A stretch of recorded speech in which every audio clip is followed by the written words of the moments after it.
Hello, booktube. Welcome to my channel. This is the Speculative Bookshelf. My name's Ted. It's been a little bit, a few days, over a week now, anyways, since my last video.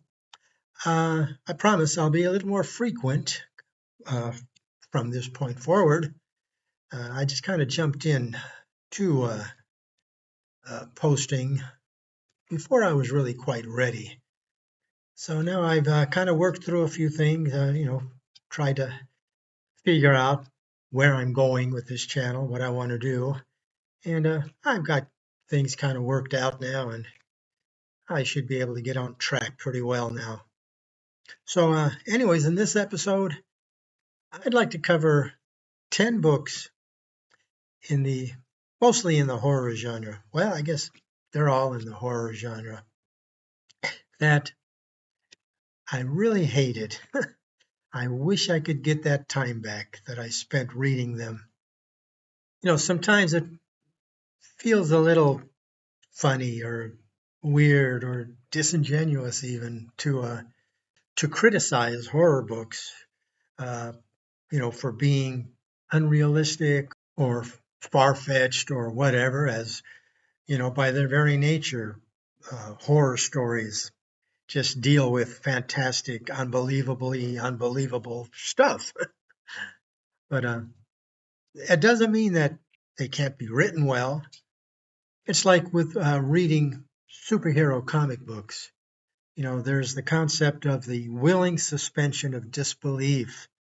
The reader is able to suspend his belief in, certain things, superpowers, supernatural creatures, supernatural powers, and, stuff like that. But it's these smaller details uh, uh, that still have to make uh, they still have to make sense. The story has to show some internal logic. So that's what a lot of the criticism of horror stories uh, lies with me. That and the just the general quality of the writing. So here I got a list of 10 books that I want to share with you that I just wish I could unread. And they're not in any particular order. They're not from worst to first. And while with most of them, my complaints lie in, like I said, the quality of the writing or in plot development and or character development or whatnot. This first one has more to do with just the attitude of the author, I guess, in even writing this book. And let me just get to it to make that clearer. The first book I want to talk about is Jack Ketchum's The Girl Next Door. And this book is based, well, it's actually not even based or inspired by true events. It's practically a retelling of a true life event that happened to a young teenage girl who was tortured and ultimately killed by a woman with the help of other young boys in the neighborhood. And there's just a lot of child torture porn. That's what I call this book. And I knew what I was getting into when I opened this book. I had read about it, and I didn't really know about the original true events. But I read this book, and it was pretty disturbing. It's probably the most disturbing book I've read because it does, like I said, involve a young teenage girl who gets brutally tortured, sexually molested, and ultimately killed. And if that's a spoiler for you, then all the better. If that ruins your, desire to read the book, I don't care. So, anyways, this isn't a case where I was unexpectedly, horrified by the story. I was just simply disgusted by how Ketchum just ramped up the torture of this girl and just kept ramping it up until the end, until the ultimate.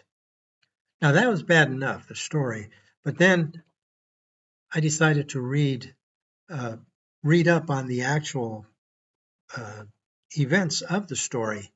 And that's when I found out that it was not just simply inspired by this true life event or based on it. It was virtually a verbatim retelling of the news story. And that upset me even more because that just to me seemed like child exploitation of the highest degree. I mean, just, imagine a young girl being tortured and ultimately killed in such a manner, and then to be immortalized in a schlock horror novel. To me, that's just the ultimate disrespect of this young girl's short life. And it just turned me off to reading anything else by Jack Ketchum, whose real name, by the way, is Dallas Meyer or Dallas Mayer, I'm not sure, Mayr. Although I don't know if he wrote anything under his real name, but it doesn't matter. I'm not reading anything by him anymore. Moving right along, we have William M. Johnstone. I used to collect the zebra horror paperbacks because they have such, outrageous cover art. They also have outrageous stories too, but for a different reason. Whereas the cover art is just, you know, fun, kitschy stuff. The stories are usually just poor, third-rate B or C movie stories. And Johnstone typifies the worst of them. I had quite a few of Johnstone's zebra horror paperbacks. He put out a trilogy called The Devil's Whatever. There was The Devil's Kiss, The Devil's Touch, The Devil's Cat, and two really schlocky novels called Rockabilly Hell and Rockabilly Limbo. Okay, so I read Devil's Cat, and let me just say that putting Johnston on any worst of list is just to pick low-hanging fruit. I mean, all of his stuff was just the lowest of low quality. The Devil's Cat was the only one I read to completion, and after I got through that, I just thumbed through a few of the others just to see if there was any improvement in them, and it didn't appear to be. They all looked just as schlocky. I mean, his writing skill is less than elementary level, and it's just cringeworthy. That's the best I can say about it. Plot and character development are non-existent. And worst of all, for a horror novel, it just wasn't scary. There was nothing frightening about it. It was just silly. Now, make that stupid. So, let me move on to my third pick then. And here again, I'm not sure of the author's pronunciation. It's Michael R. Lineker or Lineaker. I don't know, but the novel was called Scorpion, and as you might guess, it's about mutant, atomic mutated scorpions that go on a rampage. And for such a short book, it was only 160 pages. I thought it would never end. I thought I'd never get through it. Again, there was no development of the main characters. I never got to care about, I never came to care about any of them, so there was no urgency to their situation. In fact, minor characters were better fleshed out, these being just characters that are introduced for a page or two only to be killed by a scorpion. The book was about as compelling to read as a B movie is to watch. The hero of the story is foiled throughout by his brainless supervisor, and the story never builds to a real climax. The hero simply experiences a eureka moment and discovers the solution, which was staring him in the face the whole time. And then they all lived happily ever after. The end. The next book on my list is by Sodergren. What's his name? David Sodergren. It's called The Har. This is another one I listened to on audiobook. And really, that was the only reason I didn't DNF the book, since I could multitask. Whereas reading a text-based book would, involve my total concentration uh, and be a total waste of time. At least while I'm listening to the audiobook, I was able to do something else productive.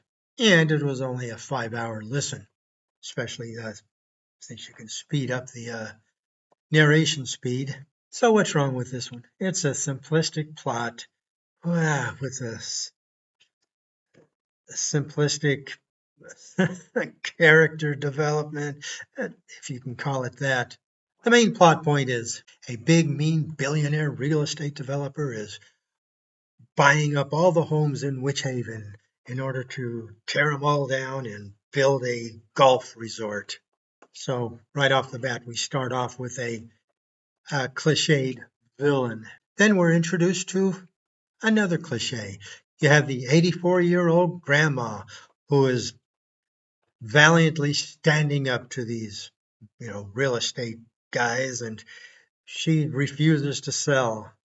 And then things turn ugly, of course. The real estate developer hires some local kids to terrorize the old lady, and they create all kinds of holy hell for her, trying to convince her she should leave. And not only is the action ugly, so is the writing. This reads like a middle grade student's first attempt at writing a novel, who then posted it on Wattpad.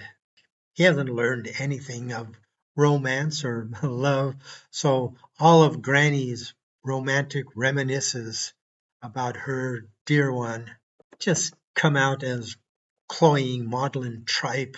He hasn't read any real horror beyond some uh, old comic books or some cheesy movies that he's seen. So to Sodergren, horror just means ripping off body parts and smashing in skulls. Characterization, like I said, forget about it. What we get instead is caricaturization. The bad guys all talk like cartoon bad guys. It's all exaggerated and over the top. I presume it's meant to be shocking. Ooh, when the only thing it was to me was stupid. If I really wanted to be charitable, I could say that this was maybe a satirical romp or high camp.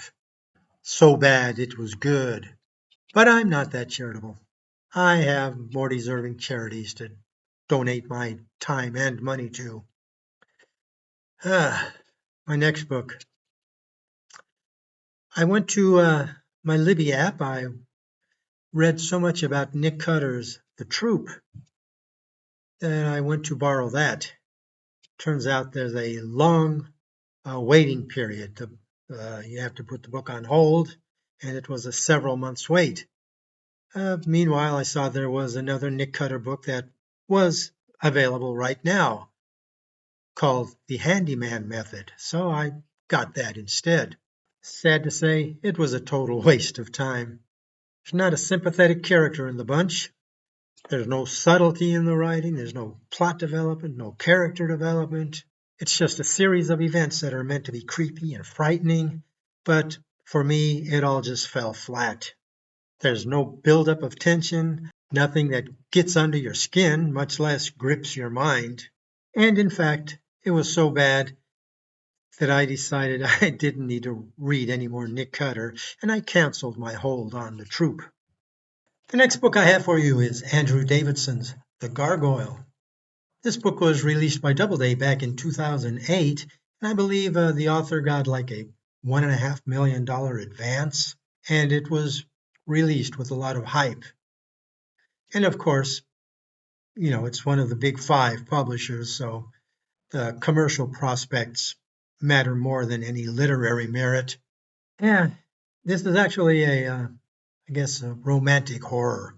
The main character is a man who's recovering from burn injuries, and he meets a woman who believes she is his 700-year-old lover, her true soul lover.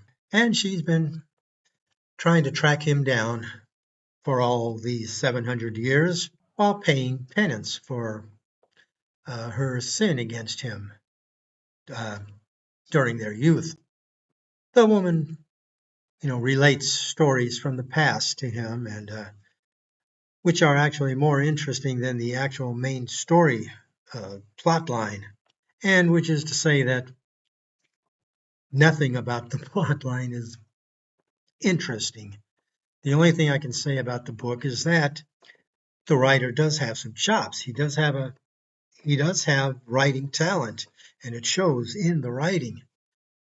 He just has a lousy imagination and can't write a plot line to save his life. So I hope Davidson invested his $1.5 million wisely, and for that matter, I wish him the best in uh, his future endeavors. But for now, I'll just go on to the next book, and that is Richard Lehman's The Traveling Vampire Show. I'm going to keep this short. Honestly, I have no idea what makes Richard Lehman such a fan favorite among horror readers. His books are nothing more than vehicles for him to play out his juvenile male sex and sexual assault fantasies. But that's all excusable, right? Because boys will be boys. So like I said, I'll keep this short to one word, Drek. And I'll move on to the next book, which is Bentley Little, The Circle. I don't know what to think about this one. This is my first Bentley Little. Again, it'll be the last. I'd I'd read so much about Bentley Little, how you know how good he is. He's gotten cover blurbs from Stephen King. Honestly, when I started reading this, Bentley Little's career starts back around 1990, I believe. And when I read this, I would swear this was an early work of his, that he hadn't matured yet. I was wrong. This book was written over 20 years into his writing career, and it's just terrible. It's a short book, but it contains three uh, shorter stories, three novellas really. And the first one is totally nonsensical. I don't know what to make of it. It didn't even belong in the book. It did nothing for the story. It could have been totally ripped out, thrown away, and it would not have affected the rest of the story. It's about a kid who defecates diamonds. What? Yeah, I know. This story was nothing but a senseless hashing out of a silly idea that should never have been included. As far as the writing, like I said, it's so simplistic. It's all told in just simple declarative sentences. He did this, he did that. This happened, and then that happened. The author never made me see, hear, or most of all, feel anything that was happening in the story. It's got no terror, no suspense, and ultimately no merit to recommend reading it, Stephen King's cover blurb notwithstanding. Number 9 on my list is by R.R. Haywood, and the novel is called Extracted. And this book should have been extracted from the publishing schedule. This story, I guess it's part of a trilogy. It's the first novel in a trilogy, and it could be eliminated too. The story starts off meh and then goes downhill. The characters are unbelievably unbelievable. There's only one main female character. She's a cop, and of course, she's stunningly, beautifully gorgeous, right? In fact, she is so beautiful that when she is assigned bodyguard duty to the prime minister, the press, who are, you know, always around, of course, the press are just disrupted by her presence. And so uh, to fix that, her bosses relegate her to an indoor assignment where she can't bother anybody with her beauty. So she's sent indoors and she's on the night shift guard duty with the PM. What happens? The PM starts sexually molesting her every single night. And not only does she not report this, well, eventually she does, but of course, she doesn't believe anyone will do anything about it. But not only does she not report it at first, she suffers no long term, no, nor even any short term, trauma from this, terrible sexual assault ordeal. In fact, when the baddies do eventually get to them and, all hell breaks loose, um, instead of taking her chance to, get away from the PM, what does she do? Her first instinct is to save his life because that's what all sexual assault victims do to their perpetrators, right? The writing quality is no better. It's strictly first draft, though I doubt that even a dozen rewrites could have saved this hot mess. And speaking of hot messes, the last book on my list is this one, James A. Moore's Possessions. Now, I had never read any of James A. Moore's books previous to this one, but I had heard him himself as one of the three members of the Three Guys with Beards podcast. I believe it's now defunct. It's been a couple of years since their last podcast episode. The other two guys with beards were Christopher Golden and Jonathan Maybury. So, enjoying their podcast, I expected to have a good read. They all sounded like reasonable fellers. However, my expectations were sorely misplaced. This book was just a chore to read.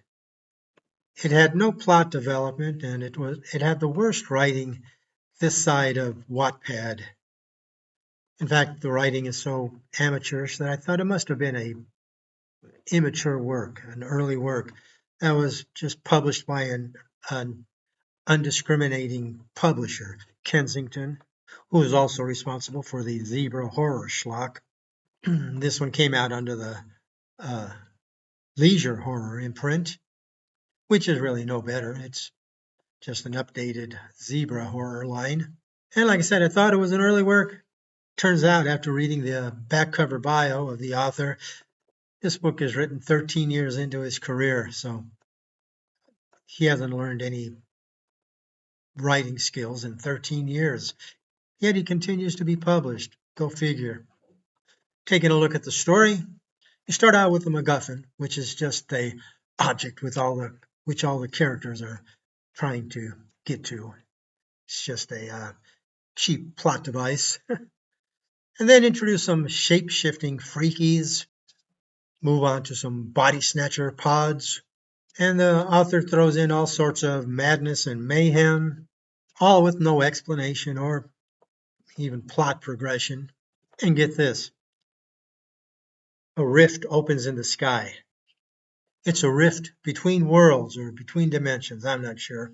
And how does he know it's a rift between worlds? Because he's seen that type of thing in the movies. Yeah, that's where I learn all my science. And here's an example of his characterization. We're near the end of the story here. All hell is breaking loose. And the action's taking place outside. And it's just chaos and mayhem. A 3-story house is on fire. And there's ugly, tentacled creatures coming after all our heroes. There's an explosion in the house, and it sends wood, shrapnel, just flying every which way. One deadly piece of wood shrapnel is headed toward one of the female characters, Brittany. Another female character, Katie, sees this piece of shrapnel headed towards Brittany, and Katie throws herself onto Brittany to protect her. And that gives rise to the most what the hell asinine thought from Brittany, who's being protected by this girl on top of her. Here's a quote from the book. Katie was all over her, her arms and legs spreading out like a blanket, and for half a second her mind flashed to whether or not Jerry's girlfriend had suddenly gone lesbian on her. Yeah,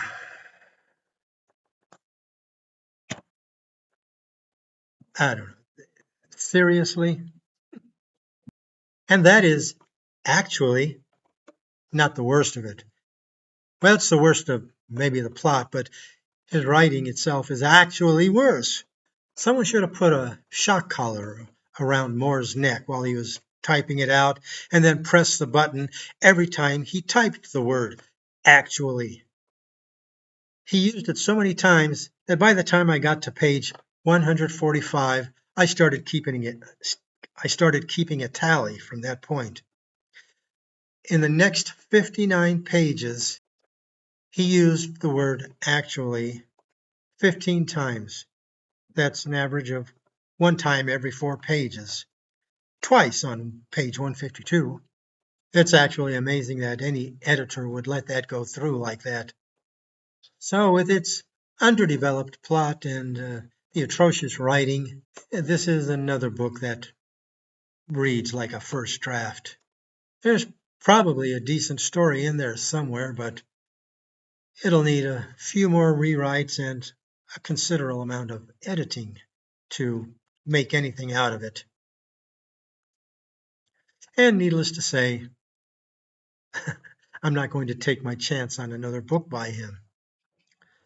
So those are my 10 top books, or at least the 10 top books that I could remember off the top of my head that I really hated. And if any of you out there like the books, that's okay. I don't hate you. Like I said, these are just my own subjective opinions. But and if you disagree, feel free to leave a civil comment towards me below. I don't mind a disagreement of opinion. And if you have some other just really terrible books of your own that you'd like to, chime in with, let me know in the comments below. So, thanks again for joining me here today, and I hope you'll give me a like and a subscribe. I'm well on my way to 25 subscribers. Oh no, I think it's 27 now, right? Wow, I'm on my way to 30.